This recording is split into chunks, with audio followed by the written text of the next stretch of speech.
নমস্কার, আমি ভাস্বতী। খবর শুনছেন আপডেট বাংলা চ্যানেল থেকে। জানাবো পশ্চিমবঙ্গ, দেশ এবং বিদেশের বাছাই করা 35টি তাজা খবর। প্রতিদিনের সেরা খবরগুলি আপনার হাতের মুঠোয় পৌঁছে দিতে আমরা আছি সদা প্রস্তুত। শুরুতেই জানাবো সংবাদ শিরোনাম। বিরাট খবর, বাংলার রাজ্যপালের পদ থেকে পদত্যাগ করলেন সিভি আনন্দ বোস। রাজনৈতিক মহলে জোর জল্পনা।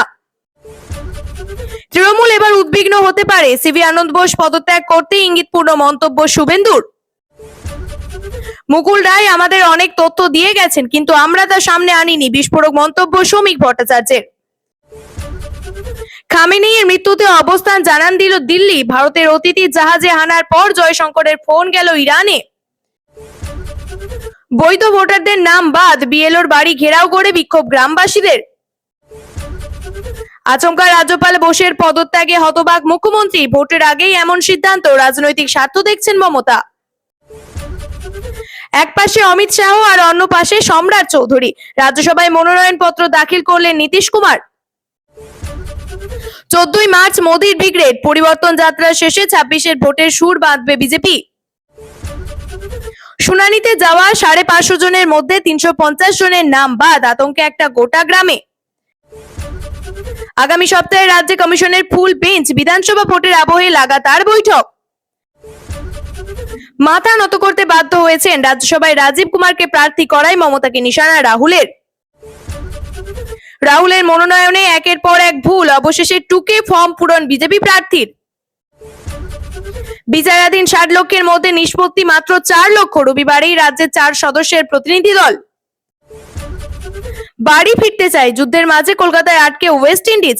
জিম্বাবুয়ে টিমকে কিভাবে ফেরানো হচ্ছে। ভারতের অতিথি হয়ে গিয়েছিল, ফল ভুগতে হবে।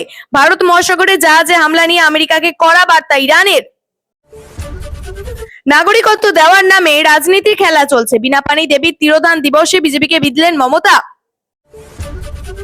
ইরানের ওপর হামলায় ভারতের ঘাঁটি ব্যবহার করছে আমেরিকা। জল্পনা তৈরি হতেই মুখ খুলল ভারত। জোড়াফুল শিবিরে শক্তি বৃদ্ধি, তৃণমূলে যোগদান কলকাতা হাইকোর্টের বিশিষ্ট আইনজীবীর। বৈধ নথি সত্ত্বেও ভোটার তালিকায় নাম নেই 36 জনের, উচ্ছেদের আতঙ্কে স্বরূপনগরে। প্লেইং 11-এর প্রশ্নে মেজাজ হারালেন বাবুল সুপ্রিয়। সংবাদ মাধ্যমে ক্যামেরা থেকে ফুটেজ ডিলিট করার হুমকি। কোহলিকে স্পর্শ করলেন বিধ্বংসী সাসমন। ইংল্যান্ডের বিরুদ্ধে সেমিফাইনালে রেকর্ড রান তুলল ভারত। যুদ্ধের আবহে ফের ত্রাতার ভূমিকায় সোনু সুদ। দুবাইয়ে আটকে থাকা সকলকে বিনামূল্যে আস্তানার আশ্বাস। রবির রাতে কলকাতায় এসে সোমমঙ্গল ঠাসা কর্মসূচি কমিশনের ফুল বেঞ্চের। রাজ্যে বেজে উঠেছে ভোটের দামামা। ওষুধের ব্যাচ নম্বর বিতর্কে এবার অ্যাকশন মোডে স্বাস্থ্য দপ্তর। বাতিল হতে পারে লাইসেন্স। দিদি অনেক ভালো, বিজেপির পরিবর্তন যাত্রায় মিঠুনের দেখা না পেয়ে ক্ষুব্ধ মহিলারা। ইরানের কাছে যুদ্ধে হারবে আমেরিকা, বলছেন চীনের নস্ত্রাদামুস। ট্রাম্পকে নিয়ে আগের 2 ভবিষ্যৎবাণী ফলে গিয়েছিল। ফোকাসে ধর্মতলা মেট্রো চ্যানেল। শুক্রবার ধর্নায় বসছেন মমতা বন্দ্যোপাধ্যায়। জোর কদমে প্রস্তুতি। সবার উপরে মানবিকতা, জটিল রোগাক্রান্ত নন্দীগ্রামে 2 শিশুর চিকিৎসার দায়িত্ব নিলেন অভিষেক।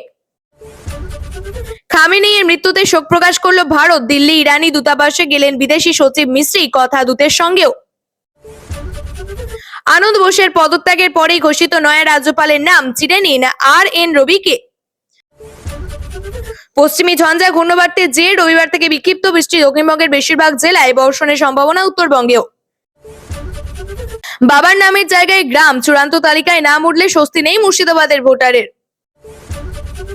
আমাদের অতিথি ছিল, ভারত মহাসাগরে ইরানি রণতরী ধ্বংসে ক্ষুব্ধ ওমর।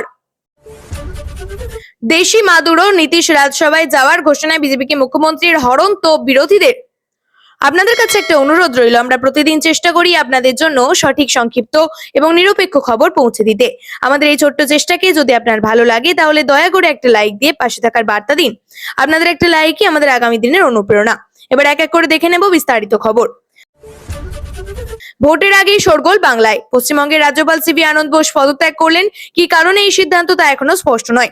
সূত্রের খবর, তিনি দিল্লিতে আছেন। সেখানে রাষ্ট্রপতি ভবনে পদত্যাগ পত্র পাঠিয়ে দিয়েছেন তিনি। সেই পদত্যাগ পত্র গৃহীত হয়েছে।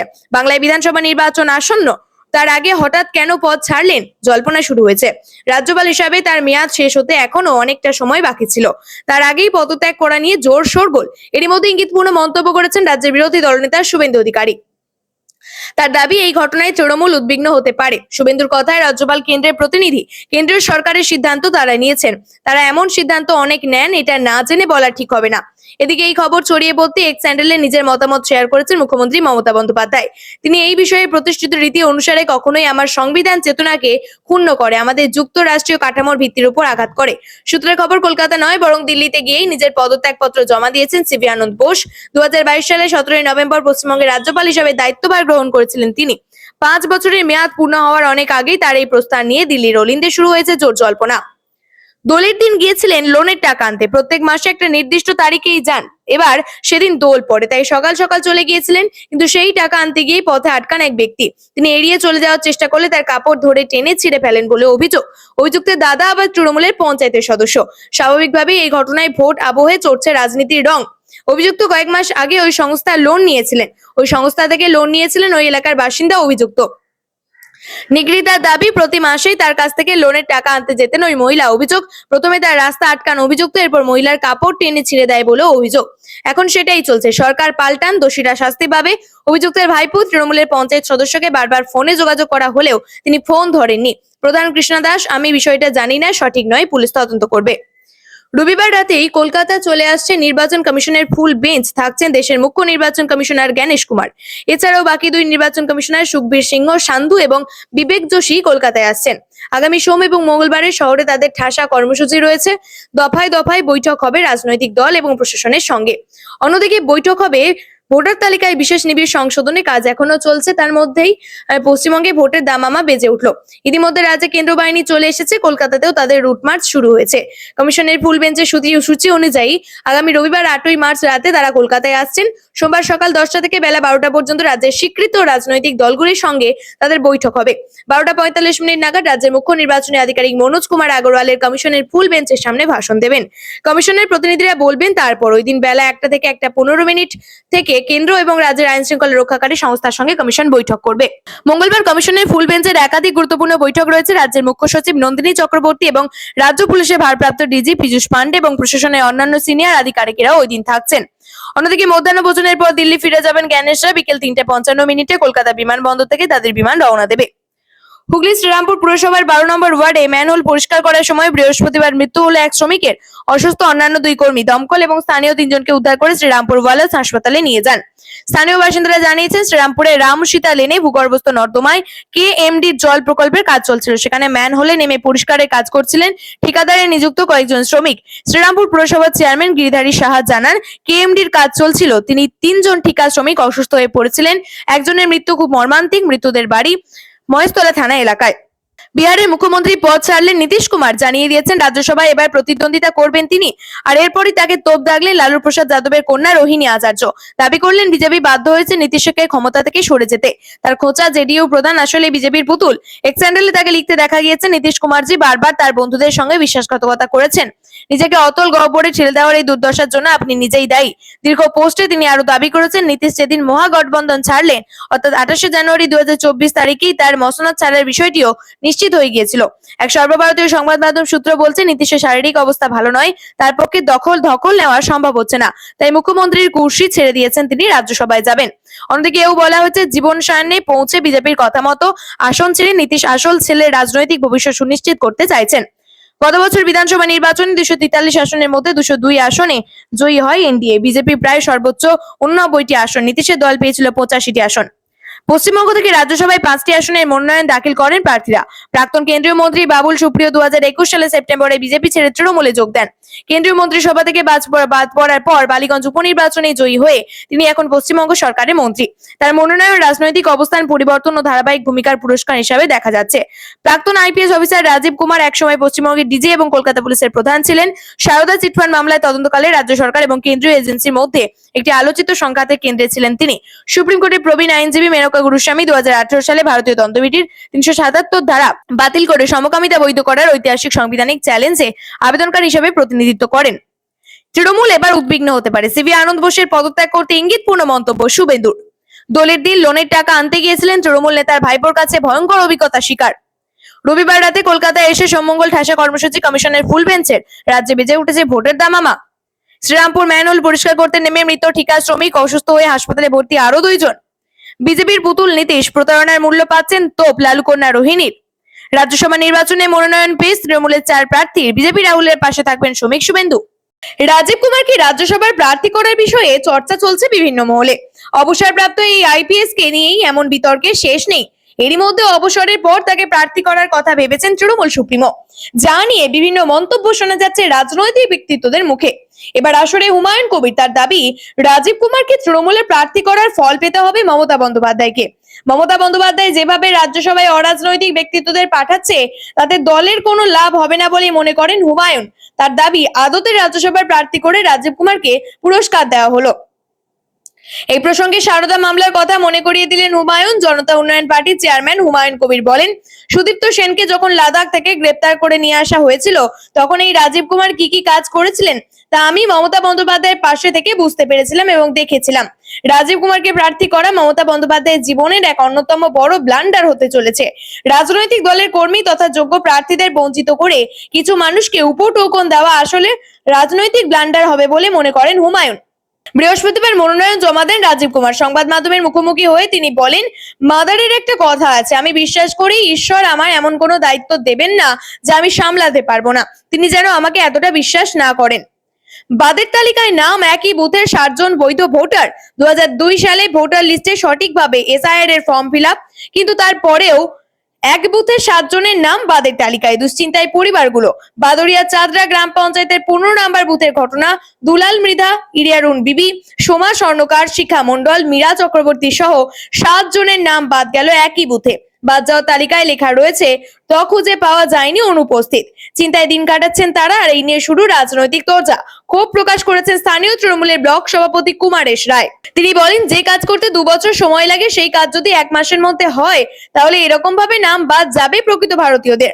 পাল্টা বিজেপি নেতা অনিন্দ্য চট্টোপাধ্যায় বলেন, আতঙ্কিত হওয়ার দরকার নেই, সমস্যার সমাধান হবে। ইরান ইসরায়েল দ্বন্দ্ব সময়ের সঙ্গে সঙ্গে বাড়ছে। এই যুদ্ধে জড়িয়ে রয়েছে আমেরিকা, আর এই যুদ্ধ শুরুর পর একের পর এক ঘটনার কারণে চাপে পড়ছে বিশ্ব অর্থনীতি। ইতিমধ্যে হরমুজ প্রণালী বন্ধ করে দিয়েছে ইরান, আর ইরানের এই সিদ্ধান্তে চাপে পড়েছে সেই সব দেশ যারা ওই হরমুজ দিয়েই নিজেদের প্রয়োজনীয় তেল আমদানি করে। গোটা বিশ্বে যা তেলের লেনদেন হয় তার 20 থেকে 25% তেল বিক্রি হয় ওই হরমুজ প্রণালী দিয়ে। ভারতে তেল আমদানিকারক দেশগুলির মধ্যে পড়ে, কারণ আমাদের দেশ প্রয়োজনের প্রায় 85% তেল আমদানি করে, আর ভারতের আমদানিকৃত তেলের প্রায় 50% তেল আসে ওই হরমুজ প্রণালী দিয়ে। সৌদি আরব, কুয়েত, সংযুক্ত আরব আমিরশাহী, ইরাক সহ একাধিক দেশের কাছ থেকে তেল কেনে আমাদের দেশ। যদিও এর বাইরে রাশিয়া, আমেরিকা, ভেনেজুয়েলা সহ তেল কেনে ভারত। ফলে একেবারে জলে পড়ে যাওয়ার মতোই অবস্থা। ভারতে না হলেও চাপ একটু বেড়েছে ভারতের। সূত্রে খবর, এবার অপরিশোধিত তেলের অভাবে তৈল শোধনাগার বন্ধ করে দিল ভারতীয় সংস্থা MRPL বা Mangalore refinery and petrochemical limited. সূত্রের খবর, ম্যাঙ্গালোরের রিফাইনারি অ্যান্ড পেট্রোকেমিক্যাল লিমিটেডের ওই শোধনাগারে দৈনিক 3 লক্ষ ব্যারেল তেল সংশোধন করা হয়।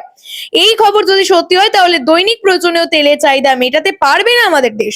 ইতিমধ্যেই বাড়ছে ক্রুড অয়েলের দাম। ইন্টারকন্টিনেন্টাল এক্সচেঞ্জে বেঞ্চমার্কে ক্রুড অয়েলের এপ্রিল কন্ট্রাক্টের দাম ইতিমধ্যেই বেড়েছে 2.43%। আপাতত এই ক্রুড অয়েল ব্যারেল প্রতি $83.26 ট্রেড করছে। শুধুমাত্র এটা নয়, নিউ ইয়র্ক মার্কেন্টাইল এক্সচেঞ্জের ওয়েস্ট টেক্সাস ইন্টারমিডিয়েটের এপ্রিলের কন্ট্রাক্টের দামও বেড়েছে 2.63%। ইতিমধ্যে এই তেলের ব্যারেল প্রতি দাম ছুঁয়ে ফেলেছে $76.63। তবে ক্রুড অয়েলের দাম এইভাবে বাড়তে থাকলে ভারতের খরচ হু হু করে বাড়বে। উদাহরণ দিয়ে বললে, প্রতি বছরে যদি ব্যারেল প্রতি তেলের দাম $1 হয় বা বাড়ে, তাহলে ভারতে তেল আমদানির খরচ বেড়ে যেতে পারে প্রায় 16,000 কোটি টাকা। পদত্যাগ করলেন পশ্চিমবঙ্গের রাজ্যপাল, ইস্তফা দিলেন সিবি আনন্দ বোস। বর্তমানে তিনি দিল্লিতে আছেন। কি কারণে পদত্যাগ তা নিয়ে ধোঁয়াশা রয়েছে। মাত্র 3 বছর হয়েছে রাজ্যপালের পদে ছিলেন। রাজভবনের নাম পাল্টে লোকভবনও করেছেন সাম্প্রতিক সময়ে। স্বেচ্ছায় পদত্যাগ নাকি তাকে পদত্যাগ করানো হলো? পঞ্চায়েত ভোটের আগে দায়িত্ব নিয়েছিলেন, পদত্যাগ করলেন বিধানসভা ভোটের আগে। 2022 সালে 23শে নভেম্বর পশ্চিমবঙ্গের রাজ্যপাল হিসাবে দায়িত্ব নেন তিনি। সেই হিসাবে 2027 সাল অবধি তার মেয়াদ ছিল, কিন্তু 3.5 বছরের মাথাতেই আচমকাই পদত্যাগ করলেন তিনি। কেন্দ্রীয় স্বরাষ্ট্র মন্ত্রকে পদত্যাগ দিয়েছেন তিনি, কিন্তু বিধানসভা ভোটের আগে কেন ইস্তফা তা নিয়ে জল্পনা শুরু হয়েছে। রাজ্যে ভোট, হিংসা, দুর্নীতির মতো বিষয়ে গুরুত্বপূর্ণ বিষয়ে সরব হয়েছিলেন সিভি আনন্দ বোস। সেই রাজ্যকে দুর্নীতি মুক্ত করার ডাক দিয়েছিলেন তিনি, কিন্তু সময়কাল পূরণ হওয়ার আগেই ইস্তফা দিলেন তিনি। 1951 সালে 2রা জানুয়ারি সিভি আনন্দ বোসের জন্ম কেরলের কোট্টায়ামে। রাজ্যপাল হওয়ার আগে দীর্ঘদিন প্রশাসনিক কাজের সঙ্গে জড়িত ছিলেন। কেরলের মুখ্যমন্ত্রী সচিব হিসেবে কাজ করেছিলেন। এছাড়াও কেরল সরকারের বিভিন্ন দপ্তরের প্রধান সচিব হিসেবে দায়িত্ব সামলান। সিভি আনন্দ বোস রাজ্যপাল হওয়ার পর বিভিন্ন ইস্যুতে তৃণমূলের সঙ্গে তার সংঘাত সপ্তমে পৌঁছায়। হিংসা থেকে দুর্নীতি নিয়ে কড়া মন্তব্য করেন তিনি। আবার বিভিন্ন ইস্যুতে রাজ্যপালের ভূমিকা নিয়ে অসন্তোষ প্রকাশ করেছেন রাজ্য বিজেপির নেতারাও। এই আবহে প্রশ্ন উঠছে, বিধানসভা নির্বাচনের আগে আচমকা তার পদত্যাগের কারণ কি? এদিকে রাজ্যপালের পদত্যাগের পর স্তম্ভিত প্রতিক্রিয়া মমতা বন্দ্যোপাধ্যায়ের। এই মুহূর্তে তার পদত্যাগের নেপথ্যে কি কারণ তা জানা যায়নি প্রতিক্রিয়া মুখ্যমন্ত্রীর। অন্যদিকে সচিব হিসেবে কাজ করেছিলেন। এছাড়াও কেরল সরকারের বিভিন্ন দপ্তরের প্রধান সচিব হিসাবেও দায়িত্ব সামলান।